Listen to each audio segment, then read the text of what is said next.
Nous allons commencer nos études de ce matin. On commence en cherchant la sérénité, la paix, pour rencontrer nos amis, nos guides, ces êtres de lumière qui sont là pour nous, qui viennent pour partager les connaissances, pour nous guider dans la compréhension,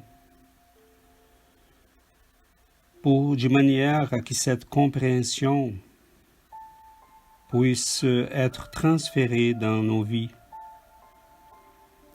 puisse nous aider à trouver des solutions, à voir la vie d'une manière plus claire, plus aisée. Donc, nous vous remercions d'être là pour nous et nous voulons profiter de ces moments pour amener la paix non seulement à chacun de nous, mais pour tous ceux et celles qui font partie de nos vies,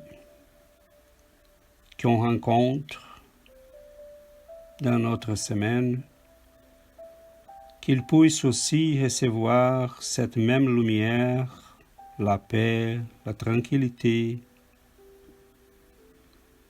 de ces moments d'étude, de réflexion, de lumière. Nous vous remercions, Seigneur, de cette opportunité qui nous amène à une compréhension plus approfondie de la vie et de nous-mêmes. Merci, Seigneur, soyez toujours avec nous. Merci. Je me demande de recommencer. Je disais tout simplement qu'on va étudier un peu la continuité de notre sujet de la semaine passée. On a étudié le périsprit. Donc aujourd'hui, on voit un des aspects de l'importance du périsprit, c'est-à-dire sa capacité de permettre l'action des esprits sur la matière. Je dirais que le périsprit, c'est quelque chose de très intéressant et nouveau. Il vient résoudre plusieurs des problèmes, disons, techniques qu'on avait. Parce que depuis des milliers d'années, on ne savait pas comment ça se passait le lien entre la matière et l'esprit. Et Allan Kardec vient nous, avec l'enseignement des esprits, il vient nous placer dans une conception qui explique tout cela. Donc allons-y, on pourrait commencer, on pourrait lire Sequel, évidemment, Adriana, tu pourrais commencer, après Giovanna et moi et les autres s'ils veulent aussi. Je ne sais pas, soyons toujours à l'aise et confortables, ok? Donc, allons-y. Ok, je commence. On pourrait d'abord demander pourquoi des êtres intelligents qui vivent en quelque sorte dans notre milieu, quoique invisibles par leur nature, ne pourraient pas attester leur présence d'une manière quelconque. La simple raison dit qu'à cela, il n'y a rien d'absolument impossible. Et c'est déjà quelque chose. On a dit que l'esprit est une flamme, une étincelle. Ceci doit s'entendre de l'esprit proprement dit, comme principe intellectuel et moral, et auquel on ne saurait attribuer une forme déterminée. Mais à quelque degré qu'il se trouve, il est toujours revêtu d'une enveloppe ou périsprit, dont la nature s'éthérise à mesure qu'il se purifie et s'élève dans la hiérarchie. De telle sorte que, pour nous, l'idée de forme est inséparable de celle d'esprit. et que nous ne concevons pas l'un sans l'autre. Le Père-Esprit fait donc partie donc partie intégrante de l'esprit, comme le corps fait partie intégrante de l'homme. Mais le Père-Esprit seul n'est pas plus l'esprit que le corps seul n'est l'homme, car le Père-Esprit ne pense pas. Il est à l'esprit ce que le corps est à l'homme. C'est l'agent ou l'instrument de son action.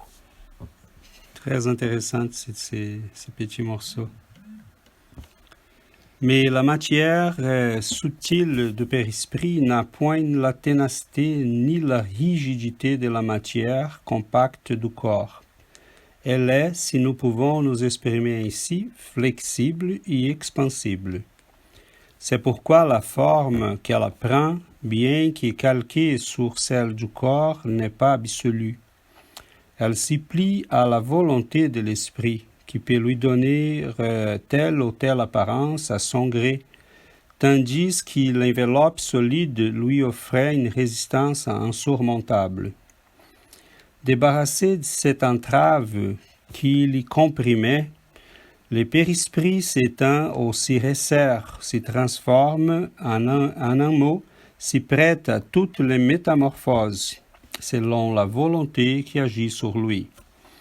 C'est par suite de cette propriété de son enveloppe fluidique que l'esprit qui veut s'y faire reconnaître peut, quand cela est nécessaire, prendre l'exacte apparence qu'il y avait de son vivant, voire même celle des accidents corporels qui peuvent être des signes de reconnaissance. Les esprits, comme on les voit, sont donc des êtres semblables à nous, formant autour de nous toute une population invisible dans l'état normal.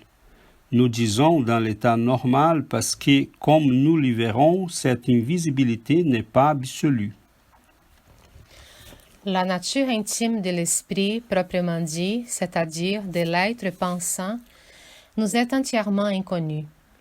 Il ne se révèle à nous que par ses actes, et ces actes ne peuvent frapper nos sens matériels que par un intermédiaire matériel.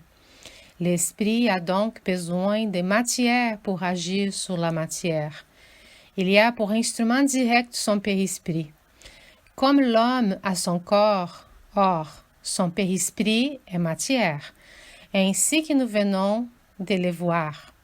Il a ensuite pour agent intermédiaire les fluides universels, sorte de véhicules sur lesquels il agit, comme nous agissons sur l'air pour produire certains effets à l'aide de la dilatation, de la compression, de la propulsion ou des vibrations.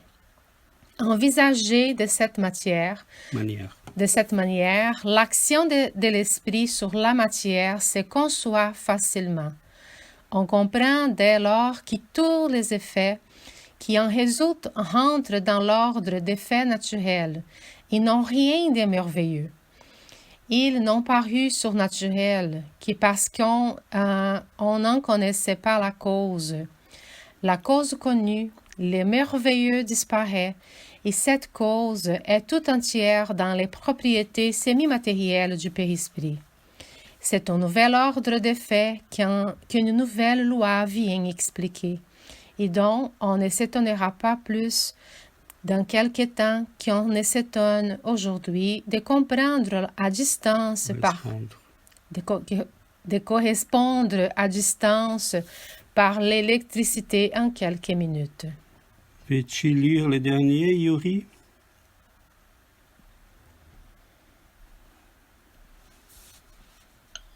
On se demande peut-être comment l'esprit, à l'aide de matières aussi subtiles, peut agir sur le corps lourd et compact, soulever les tables, etc. Assurément, ce ne serait pas un homme de science qui pourrait faire une pareille objection, car, sans parler des propriétés inconnues qui peut avoir cette nouvelle agent, nous ne savons pas sous nos yeux exemples analogues.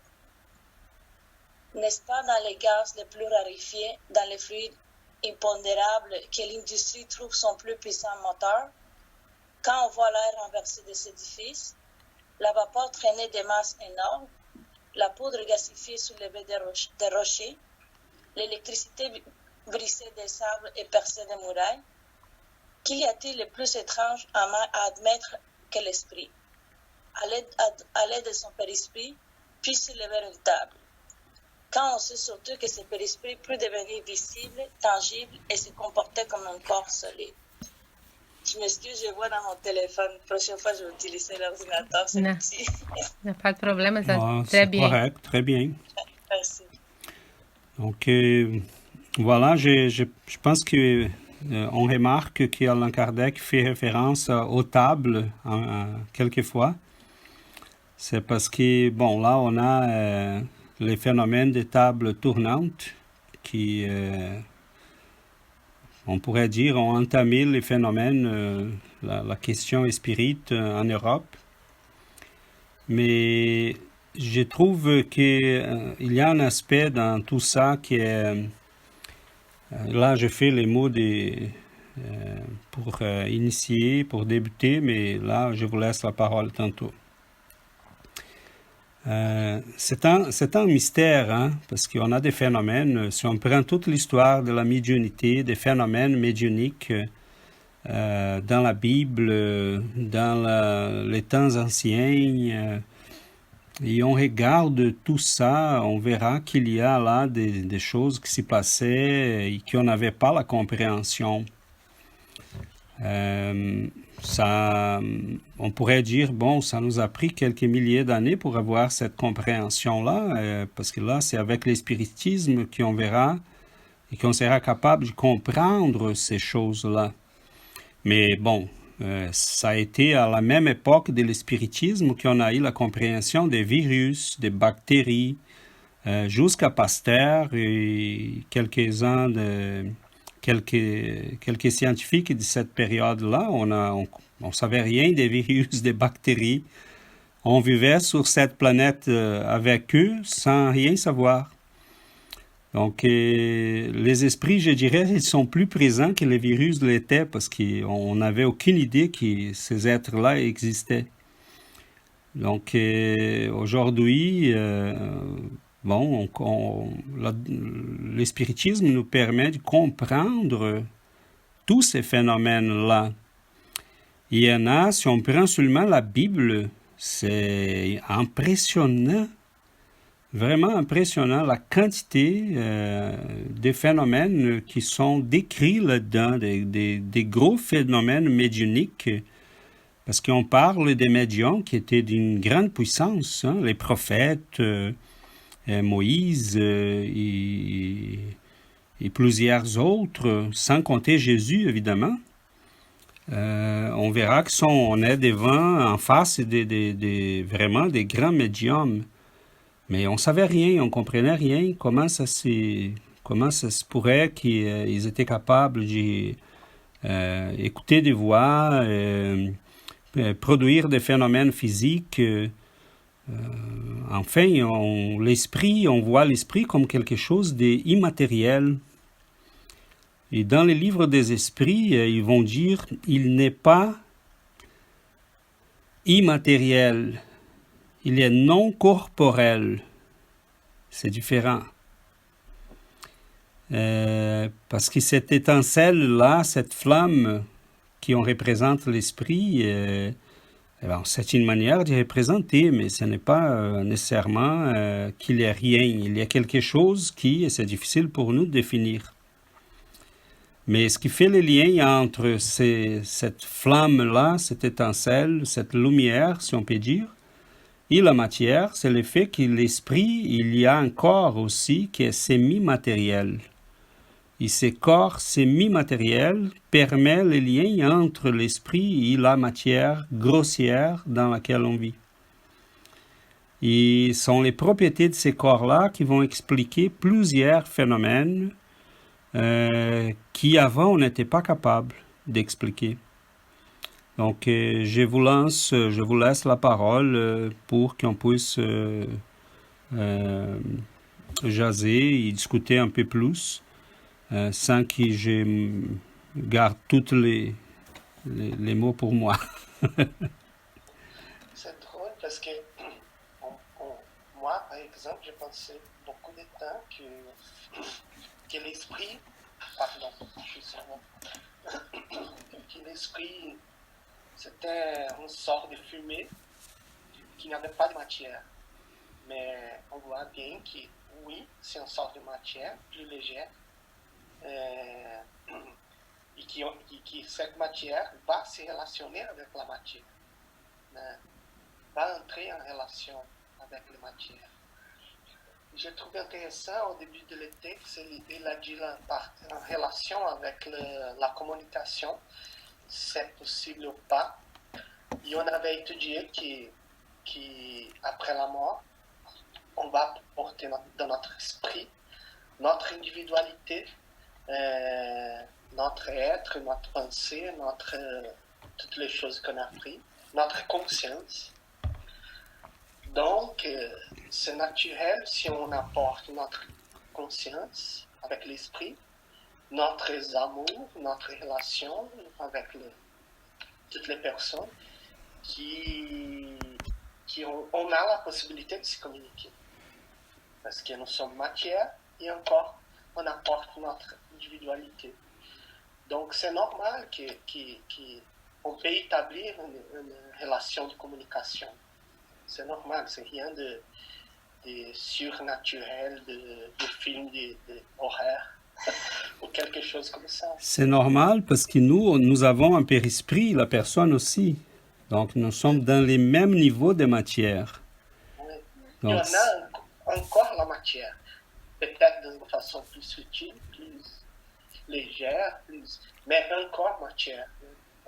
oui, on a un corps, mais en ayant un périsprit, et c'est là qu'on explique aussi plusieurs phénomènes comme la transmission de la pensée entre nous-mêmes. Et parce qu'on est dans, mettons, on voit ça très souvent avec les gens qui sont plus proches. Mettons, maman, elle regarde son fils et elle voit qu'il y a quelque chose. Elle sent qu'il y a quelque chose. Des fois, il dit rien, mais elle sent qu'il y a quelque chose. Comment elle sent ça? Comment elle sait ça? Comment elle sait ça? Ouais, c'est son périsprit qui est en train de se toucher, de sentir ce que l'esprit de son fils. Voilà. La pensée, elle va se transmettre par cette énergie-là. C'est comme notre voix qui se transmet par les ondes sonores. Il utilise l'air comme véhicule. La pensée utilise cette matière-là de laquelle est fait le périsprit. Parce qu'on ne peut pas penser qu'il y a un corps et que ce corps vit dans un univers isolé des autres corps. C'est une illusion, ça. Ainsi comme notre corps matériel, il n'est pas isolé. Okay? Si je suis en contact avec chacun de vous par toutes les énergies matérielles qui sont là, okay? Si vous ne sentez pas, mais si je donne si je donne un coup ici sur la table, ces ondes vont se propager. Vous ne l'entendez pas parce que ça va pas arriver ça va arriver à vous très avec des fréquences qui ne sont pas perceptibles. Mais les ondes magnétiques, on est en contact. C'est une illusion physiquement, on est en contact. On est dans les mêmes planètes, on est dans la même atmosphère. Mais spirituellement, c'est la même chose. On était dans une discussion à l'université que quand une personne touche l'autre personne, c'est instantané, on va sentir la touche. Mais c'est déjà prouvé que scientifiquement, on a l'explication que si on touche, le système nerveux va envoyer un message au cerveau. Mais c'est déjà effacé cette idée parce que si ça arrive, c'est pas instantané. Ça ne va pas. Et en fait, tous les scientifiques matériels ne trouvent pas l'explication pour ça. C'est pas le système nerveux, Mais il y a quelque chose qui fait reconnaître instantanément. Mais on voit bien que pour nous, c'est facile d'expliquer, c'est le esprit qui touche. Voilà. Mais Ouais. l'unique